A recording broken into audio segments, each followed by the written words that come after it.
മുഖത്തും കവിളിലും ഒക്കെ കഫം കെട്ടുക, നീര് വരിക, തലവേദന വരിക, അതുപോലെ തന്നെ തലക്കനം ഫീൽ ചെയ്യുക, അസഹനീയമായിട്ടുള്ള തലവേദന, ഇത് നമ്മൾ കണ്ടുവരാറുണ്ട്. അപ്പോൾ ഇത്തരം തലവേദനകൾ എങ്ങനെ 1-2 ദിവസം കൊണ്ട് നമുക്ക് ട്രീറ്റ് ചെയ്യാം, ഈ തലവേദന ഇനി വരാതിരിക്കാനായിട്ട് എന്തൊക്കെ ചെയ്യാം എന്നാണ് ഇന്നത്തെ വീഡിയോയിലൂടെ നമ്മൾ ഡിസ്കസ് ചെയ്യുന്നത്. ഞാൻ ഡോക്ടർ ആമിന, QNB ഹെൽത്ത് കെയറിലെ മെഡിക്കൽ ഓഫീസറാണ്.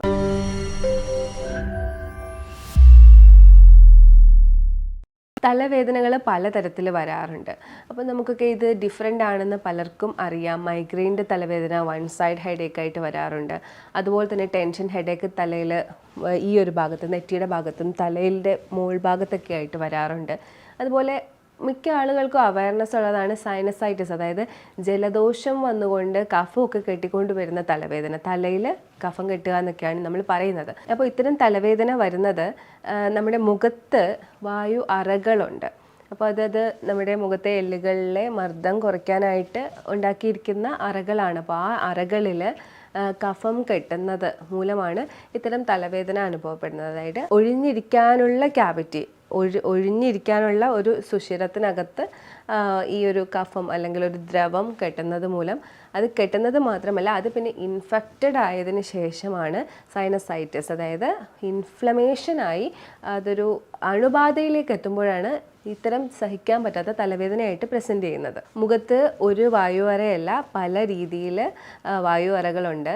കണ്ണിന് താഴെയായിട്ട്, പുറകിലായിട്ട്, സൈഡിലായിട്ട് ഒക്കെ പല പേരിൽ വായു അറകളുണ്ട്. അപ്പോൾ ഈ വായു അറകളിലൊക്കെ ഇത്തരം ഫ്ലൂയിഡ് ഫില്ലായി അത് ക്രമേണ ഇൻഫെക്റ്റഡായി വരുന്ന സമയത്താണ് അസഹനീയമായ തലവേദന. ഈ തലവേദന വന്നിട്ടുള്ളവർക്കറിയാം, അവർക്കൊന്ന് കുനിയാൻ പറ്റില്ല, നൂരാൻ പറ്റില്ല, വെട്ടം കാണാൻ പറ്റില്ല, നടക്കാൻ പറ്റില്ല, ഒരു സഹിക്കാൻ പറ്റാത്ത രീതിയിലുള്ള തലവേദനയായിട്ടാണ് ഇത് വരാറ്. ഇത്തരം തലവേദന വന്നാൽ പെട്ടെന്നൊന്ന് മാറിക്കിട്ടാൻ ബുദ്ധിമുട്ടായിട്ട് ഫീൽ ചെയ്യാറുണ്ട്.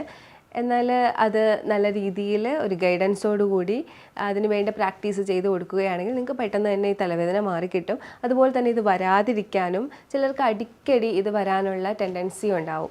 അവർ ചെയ്തു വരുന്ന പ്രവർത്തികളോ അല്ലെങ്കിൽ അവരുടെ ലൈഫ് സ്റ്റൈലോ അനുസരിച്ചിട്ടായിരിക്കും. അപ്പോൾ ആ ട്രിഗേഴ്സൊക്കെ ഒന്ന് ഒഴിവാക്കി കൊടുത്തു കഴിഞ്ഞാൽ അവർക്ക് അടിക്കടി വരുന്ന സൈനസൈറ്റിസ് ഒഴിവാക്കാൻ പറ്റും. സൈനസൈറ്റിസ് വന്നിട്ടുള്ളവർക്ക് അറിയാം എങ്ങനെയാണിത് വരുന്നതെന്ന്. ഞാൻ ആദ്യം തന്നെ പറഞ്ഞു, തലയിൽ കനമുണ്ടാവും, അതുപോലെ തന്നെ അസഹനീയമായ വേദന, അത് നമുക്ക് പുരികത്തിന് മുകളിൽ കവിളെല്ലിൽ ഒക്കെ ആയിട്ടാണ് കാണുന്നത്. മുഖത്തായിരിക്കും ഈ ഒരു വേദന പ്രസൻറ്റ് ചെയ്യുന്നത്. അതുപോലെ തന്നെ ഇത് വന്ന് ഒരു 2 ദിവസം കഴിയുമ്പം മനംപുരട്ടലും ഛർദിയും വരെ എത്തും. കാര്യം ഇതൊരു ഇൻഫെക്ഷനാണ്, അണുബാധയാണ്. അപ്പോൾ അത് പതുക്കെ പതുക്കെ വോമിറ്റിംഗ് സെൻസേഷനിലും കൂടി എത്തിക്കും. ഇത്തരം തലവേദന വരാൻ കാരണമാകുന്നത് മിക്കപ്പോഴും നമ്മുടെ ഭക്ഷണക്രമമോ അല്ലെങ്കിൽ നമ്മൾ ചെയ്തു വരുന്ന ചില മിസ്റ്റേക്സോ ഒക്കെ ആയിരിക്കാം. ഈ വിട്ടുമാറാത്ത സൈനസൈറ്റിസ് ഉള്ളവർക്ക് അവർ കഴിച്ചുകൊണ്ടിരിക്കുന്ന എന്തെങ്കിലും ഭക്ഷണം, ചില ആളുകൾക്ക് പാല് അലർജി ഉണ്ടാവും, ചോക്ലേറ്റ് അലർജി ഉണ്ടാവും. അപ്പോൾ അത്തരം അലർജിയുള്ള പദാർത്ഥങ്ങൾ കഴിക്കുന്ന സമയത്ത് അവർക്ക് അവരുടെ സൈനസ് ക്യാവിറ്റിയുടെ ചുറ്റുമുള്ള സെല്ലുകൾ പ്രവർത്തിച്ചിട്ട് പ്രതിരോധത്തിന് വേണ്ടി സെക്രീറ്റ് ചെയ്യുന്ന സെക്രീഷൻസ് പിന്നെ അടിഞ്ഞുകൂടിയിട്ടായിരിക്കും ഈ സൈനസൈറ്റിസ് ഉണ്ടാകുന്നത്. അതുപോലെ ചില ക്ലൈമറ്റ്സ് ചില ആളുകൾക്ക് പറ്റില്ല. ചിലപ്പോൾ ഒത്തിരി തണുപ്പുള്ള ക്ലൈമറ്റ് പറ്റില്ല, ഒത്തിരി ഹ്യൂമിഡ് ആയിട്ടുള്ള ക്ലൈമറ്റ് പറ്റില്ല. ഹ്യൂമിഡ് ആണെങ്കിൽ തലയിൽ വെള്ളം ഇറങ്ങുക, നീരിറങ്ങുക എന്നൊക്കെ പറയും. അതുപോലെ തന്നെ തണുപ്പാണെങ്കിൽ ഇതുപോലെ സൈനസ് ക്യാവിറ്റിയുടെയും വയുടെ ഉൾവശത്തുമൊക്കെയുള്ള സെൽസിന് പറ്റാതെ അവിടെ തടുപ്പ് രൂപപ്പെട്ടിട്ട് പിന്നെ അതിന് എഗെയിൻസ്റ്റ് ആയിട്ട് ശരീരം പ്രവർത്തിച്ചുകൊണ്ട് ഉണ്ടാകുന്ന ഫ്ലൂയിഡ്, അത് ഈ എയർ ക്യാവിറ്റീസിൽ, ഈ വായു അറകളിൽ ഫില്ലായിട്ട് പതുക്കെ അത് സൈനസൈറ്റിസ് ആയിട്ട് രൂപപ്പെടാറുണ്ട്. ചില ആളുകൾക്ക് AC ഉപയോഗിക്കുന്നത് ശരിയാകില്ല. അപ്പോൾ AC-യിൽ നിന്നും ഉണ്ടാകുന്ന അലർജി, അല്ലെങ്കിൽ നമ്മൾ ചില ബ്ലാങ്കറ്റ്സ് യൂസ് ചെയ്യുമ്പോൾ അതിൻ്റെ പൊടി എപ്പോഴും ഉള്ളിലേക്ക് മൂക്കിലൊക്കെ കയറിയിട്ട് വരുന്ന അലർജി, അങ്ങനെ അലർജികൾ പലതരം, പോളൻ അലർജി, അല്ലെങ്കിൽ ഫുഡ്, ഞാൻ നേരത്തെ പറഞ്ഞു ഫുഡ്, അതിൽ തന്നെ തണുപ്പ് കഴിക്കുമ്പോൾ അലർജി ഉള്ളവരുണ്ട്. അപ്പോൾ അവരത് അറിയാതെ വീണ്ടും വീണ്ടും തണുപ്പ് കഴിക്കും.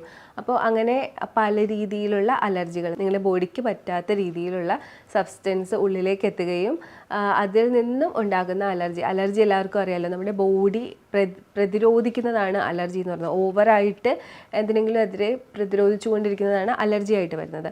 അപ്പോൾ ഈ മൂക്കിൻ്റെ ഭാഗത്ത് ഉണ്ടാകുന്ന അലർജികളാണ് സൈനസൈറ്റിസിന് ഒരു വലിയ കാരണമാകുന്നത്. അപ്പോൾ ഫസ്റ്റ് ഓഫ് ഓൾ ഈ ട്രിഗേഴ്സ്, അലർജി ഉണ്ടാവാനുള്ള ട്രിഗേഴ്സ് ആയിട്ടുള്ള പൊടി, അല്ലെങ്കിൽ AC, അല്ലെങ്കിൽ റൂമിൽ തന്നെ ബാത്റൂം ഉണ്ടാകുമ്പോൾ ഈർപ്പം എപ്പോഴും നിന്നിട്ട് അലർജി ഉണ്ടാകുന്ന ആൾക്കാരുണ്ട്. ചിലപ്പോൾ ഹോസ്റ്റലിലൊക്കെ ഒക്കെയുള്ള കുട്ടികൾ തുണി ഉള്ളിൽ റൂമിൽ തന്നെ കഴുകിയിടുന്ന ശീലം ഉണ്ടാവും. അപ്പോൾ അത് ചെയ്യുന്നത് കാരണം ആ ഈർപ്പം നിന്നിട്ട് ഇത്തരം അലർജി ഉണ്ടാവാം. അപ്പോൾ ഏത് തരത്തിലുള്ള അലർജി ആയാലും, ഫുഡിനോടുള്ള അലർജി ആയാലും, തണുപ്പ് കഴിക്കുമ്പോഴുള്ള അലർജി ആയാലും, ക്ലൈമറ്റിനോടുള്ള അലർജി ആയാലും അത് എൻഡിൽ ചെന്നെത്തുന്നത് സൈനസൈറ്റിസിലായിരിക്കും. ഇത്തരം സൈനസൈറ്റിസ് അക്യൂട്ടും ക്രോണിക്കും ഉണ്ട്.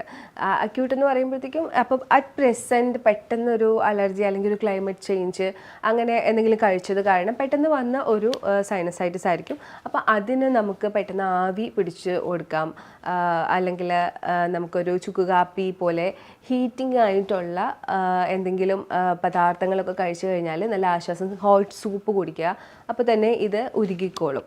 എന്നാൽ ക്രോണിക് ആയിട്ടുള്ള സൈനസൈറ്റിസ് മാറ്റാനാണ് നമുക്ക് ബുദ്ധിമുട്ട് അനുഭവപ്പെടുന്നത്. അത്തരം ക്രോണിക് സൈനസൈറ്റിസിന് എപ്പോഴും നമ്മൾ ഒരു അലർജി എയ്ഡ്, എന്തെങ്കിലും ഒരു അലർജിക്ക് എഗെയിൻസ്റ്റ് ആയിട്ടുള്ള ഒരു ട്രീറ്റ്മെൻറ്റ് തന്നെ എടുത്തിരിക്കണം. അപ്പോൾ IgE ഒക്കെ കൂടുതൽ ഉണ്ടാവും നമ്മൾ നോക്കിക്കഴിഞ്ഞാൽ. അപ്പോൾ IgE ഒക്കെ കൺട്രോൾ ചെയ്ത് കൊണ്ടുവരുന്ന രീതിയിൽ എന്തെങ്കിലും ഹെർബ് സപ്ലിമെൻറ്റോ അല്ലെങ്കിൽ അതിന് വേണ്ടിയുള്ള അലർജിക്ക് അഗെയിൻസ്റ്റ് ആയിട്ടുള്ള ട്രീറ്റ്മെൻറ്റോ നിങ്ങൾ എടുത്തിരിക്കണം. ക്രോണിക് ആയിട്ടുള്ള തലവേദന എപ്പോഴും അലർജി സംബന്ധമായിട്ട് തന്നെ ആയിരിക്കാം. പിന്നെ നിങ്ങൾ പ്രത്യേകം ശ്രദ്ധിക്കേണ്ടത് ഈ അലർജി വരാനായിട്ട് നോസിൽ, നിങ്ങളുടെ മൂക്കിൽ എന്തെങ്കിലും പോളിപ്പോ അല്ലെങ്കിൽ തടിപ്പോ എന്തെങ്കിലും ഉണ്ടോ എന്ന് ഒരു നല്ലൊരു വിദഗ്ധ ENT ഡോക്ടറിൻ്റെ സഹായത്തോടു കൂടി അത് കണ്ടുപിടിച്ചതിന് ശേഷം അത് കാരണമാണ് നിങ്ങൾക്ക് ഈ സൈനസൈറ്റിസ് വന്നുകൊണ്ടിരിക്കുന്നത്, എപ്പോഴും തലവേദന വരുന്നത് എങ്കിൽ അത് ആ ഒരു വഴിയിൽ തന്നെ ട്രീറ്റ് ചെയ്യണം. ഇനി നിങ്ങൾക്ക് അലർജി കാരണമാണ് എന്തെങ്കിലും പോളൻ അല്ലെങ്കിൽ പൊടി അല്ലെങ്കിൽ AC അല്ലെങ്കിൽ തണുപ്പ് അങ്ങനെ ഫുഡ് എന്തെങ്കിലും കാരണമാണ് നിങ്ങൾക്ക് ഈ അലർജി ക്രോണിക് ആയിട്ട് വന്നുകൊണ്ടിരിക്കുന്നതെങ്കിൽ ആദ്യമായിട്ട് ട്രീറ്റ് ചെയ്യേണ്ടത് നിങ്ങളുടെ അലർജി തന്നെയാണ്. അത് ഞാൻ മുകളിൽ പറഞ്ഞ കാര്യങ്ങളൊക്കെ തന്നെ നിങ്ങൾ ശ്രദ്ധിച്ചാൽ മതി. അപ്പോൾ ഇനി കഫം കെട്ടിക്കിടക്കുന്നത് ഒന്ന് പോവാനായിട്ട് എന്തൊക്കെ ചെയ്യാം, തലയിലൊക്കെ കഫം കെട്ടിക്കിടക്കുന്നത് ഒരുപാട് നാളായിട്ട് കെട്ടിക്കിടക്കുന്ന കഫമാണെങ്കിൽ എന്തൊക്കെ ചെയ്യാമെന്നൊന്ന് നോക്കാം. അപ്പോൾ ഇതിൽ തന്നെ ആവി പിടിക്കുന്നതിൽ പപ്പായ ഇല, അതുപോലെ തന്നെ ഉപ്പ്, മഞ്ഞൾ, പച്ചമഞ്ഞൾ ഇത് ചേർത്ത് കൊണ്ട് ഒരു ആവി പിടുത്തം ഒരു 20 മിനിറ്റ് ആവിയിൽ തന്നെ ഇരിക്കുക. ഒരുപാട് ചൂട് ആയി പോകരുത്, നമുക്ക് പിടിക്കാൻ പറ്റുന്ന ചൂട് ഒരു 20 മിനിറ്റ് ഡെയിലി പിടിച്ചു കൊടുക്കുക. അപ്പോൾ നിങ്ങൾക്ക് തലയിലെ കഫം കുറച്ചൊക്കെ ഒന്ന് കുറഞ്ഞു കിട്ടും. അതുപോലെ തന്നെ ചില ഒറ്റമൂലികൾ കൂടി നിങ്ങൾക്ക് പരീക്ഷിക്കാവുന്നതാണ്. എന്നും രാവിലെ 1/2 ടീസ്പൂൺ മഞ്ഞളും 1 ടീസ്പൂൺ തേനും മിക്സ് ചെയ്തതിന് ശേഷം കഴിക്കുന്നത് ആൻറ്റി അലർജിക്കും ആൻറ്റി ഇൻഫ്ലമേറ്ററി ആയതുകൊണ്ട് ഒരു ചെറിയൊരു ഡോസ് ഒരു 10 ദിവസം അല്ലെങ്കിൽ ഒരു 15 ദിവസം എടുത്തതിന് ശേഷം നിങ്ങൾക്ക് അതിന് മാറ്റം കാണാൻ പറ്റും. ഇനി മാറ്റം വന്നില്ല എങ്കിൽ അത് വീണ്ടും വീണ്ടും കണ്ടിന്യൂസ് ആയി കഴിച്ചുകൊണ്ടിരിക്കേണ്ട കാര്യമില്ല, അത് നിർത്തിയാലും മതിയാവും. അതല്ലാതെ നിങ്ങൾക്ക് പെരിഞ്ജീരകം ഉപയോഗിക്കാം. ആൻറ്റി ഇൻഫ്ലമേറ്ററിയും ആൻറ്റി അലർജിക്കും ഒക്കെയാണ്. അത് 1 ടീസ്പൂൺ പെരിഞ്ജീരകം ദിവസം നിങ്ങൾക്ക് കഴിക്കാവുന്നതാണ്. ഒരു നേരം അതിങ്ങനെ ചവച്ചരച്ച് കഴിക്കുകയാണെങ്കിൽ ഇത്തരം കഫം വരുന്ന പ്രശ്നങ്ങൾ, അതിൻ്റെ ഹീറ്റ്, നമ്മുടെ ബോഡിയിൽ ഹീറ്റ് കൂടിയിട്ട് നമുക്ക് കുറഞ്ഞു കിട്ടും. ആപ്പിൾ സിഡർ വിനെഗർ 1 ഗ്ലാസ് വെള്ളത്തിൽ 1 ടീസ്പൂൺ കലക്കിയിട്ട് ഉപയോഗിക്കുന്നത് ഒരു നേരം എടുക്കുന്നത് നിങ്ങൾക്ക് കഫം കുറഞ്ഞു കിട്ടാനായിട്ട് ഹെൽപ്പ് ചെയ്യും. അതുപോലെ തന്നെ ജിഞ്ചർ ടീ എടുക്കുന്നതും ഹെൽപ്പ് ചെയ്യും. അപ്പോൾ ഈ പറഞ്ഞതെല്ലാം ഒരു ദിവസം ചെയ്യണം എന്നല്ല, ഇതിൽ നിങ്ങൾക്ക് കംഫർട്ടബിൾ ആയിട്ടുള്ളത് ഒന്നുകിൽ മാറി മാറി ഉപയോഗിക്കുക അല്ലെങ്കിൽ 15 ദിവസം ചേർത്തുകൊണ്ട് ചെയ്യുക. അതുപോലെ തന്നെ നമുക്ക് എഫക്റ്റീവ് ആയിട്ടുള്ള 2 ട്രീറ്റ്മെൻറ്റ് കൂടി ഞാൻ നിങ്ങൾക്ക് പരിചയപ്പെടുത്തി തരാം. ഒരുപാട് സ്റ്റഡീസിൽ റിസൾട്ട് ഉണ്ട് എന്ന് കാണിച്ചിട്ടുള്ള ഒരു ട്രീറ്റ്മെൻറ്റാണ് ഹോട്ട് ആമൻഡ് ഫുഡ് ബാത്ത്. ഇത് സൈനസൈറ്റിസ് പോലെയും അതുപോലെ തന്നെ ലങ്ങിൽ ഉള്ള ഇൻഫെക്ഷൻസ് ഉള്ളവർക്കും ഒക്കെ ഒത്തിരി എഫക്റ്റ് കൊടുത്തിട്ടുള്ളൊരു ട്രീറ്റ്മെൻ്റ് ആണ്. കേൾക്കുമ്പോൾ വളരെ നിസ്സാരമെന്ന് തോന്നുമെങ്കിലും ഒരു വലിയ ഫിസിയോളജി ഇതിന് പിന്നിലുള്ള ഒരു ട്രീറ്റ്മെൻ്റ് ആണിത്. ഹോട്ട് ആമൻഡ് ഫുഡ് ബാത്ത് എന്ന് പറയുമ്പോൾ നമ്മൾ സാധാരണ ഫുഡ് ബാത്ത് ഒക്കെ എടുക്കുന്ന എല്ലാവർക്കും അറിയായിരിക്കും, കണങ്കാല് വരെ വെള്ളത്തിൽ വാം വാട്ടറിൽ മുക്കി വെക്കുന്നത്. അതുപോലെ തന്നെ കൈമുട്ട് വരെ വെള്ളത്തിൽ മുക്കി വെച്ച് അറ്റ് ദ സെയിം ടൈം കൈയും കാലിൻ്റെ കണങ്കാല് വരെയും വെള്ളത്തിൽ ഡിപ്പ് ചെയ്തിട്ടിരിക്കുന്ന ട്രീറ്റ്മെൻ്റ് ആണ്. ഈ ഒരു ട്രീറ്റ്മെൻറ്റിൻ്റെ സമയത്ത് സംഭവിക്കുന്നത് നമ്മുടെ കയ്യിലും കാലിലും, അതായത് എക്സ്ട്രിമിറ്റീസിൽ കൂടുതലായിട്ട് നെർവ് സപ്ലൈയും ബ്ലഡ് സപ്ലൈയും കൂടുതലാണ്. അപ്പോൾ ഈ എല്ലാ നെർവ്സും ബ്ലഡ്സും ഒന്ന് ആക്റ്റീവായിട്ട് ഒരു ആക്റ്റീവ് സർക്കുലേഷൻ ഉണ്ടാവും. അത് പ്രത്യേകിച്ച് ലങ് ഏരിയയിലേക്കാണ് കൂടുതലായിട്ടും ആക്റ്റീവ് സർക്കുലേഷൻ വരുന്നത്.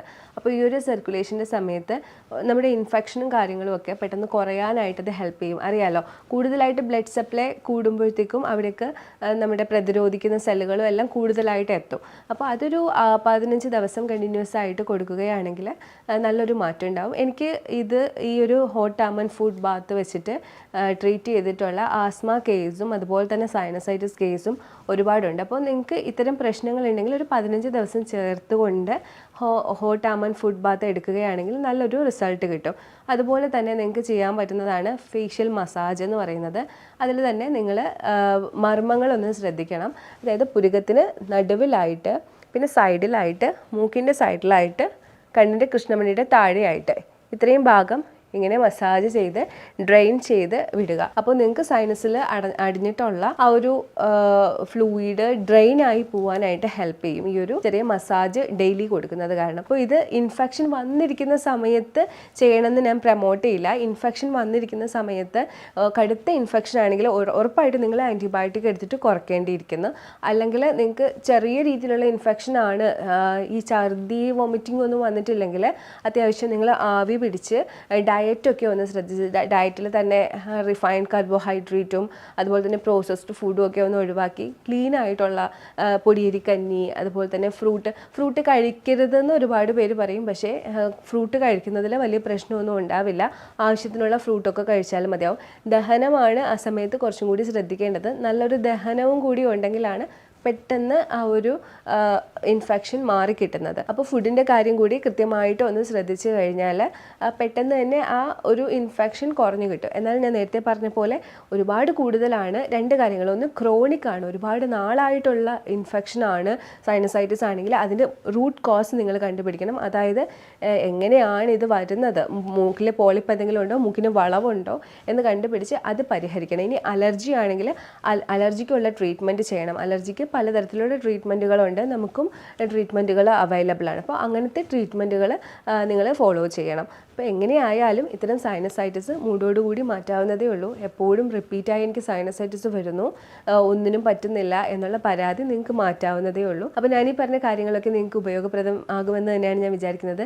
അപ്പോൾ ഇനി ഇതിൽ എന്തെങ്കിലുമൊക്കെ ഡൗട്ട് ഉണ്ട്, ഇതിനെ സംബന്ധിച്ച് നിങ്ങൾക്ക് വേറെ എന്തെങ്കിലും ഡൗട്ട് ഉണ്ടെങ്കിൽ നിങ്ങൾക്ക് ഈ കാണുന്ന നമ്പറിലേക്ക് കോൺടാക്റ്റ് ചെയ്യാവുന്നതാണ്. ഇനിയൊരു വീഡിയോയിലേക്ക് കാണുന്നവരേക്കും ബൈ.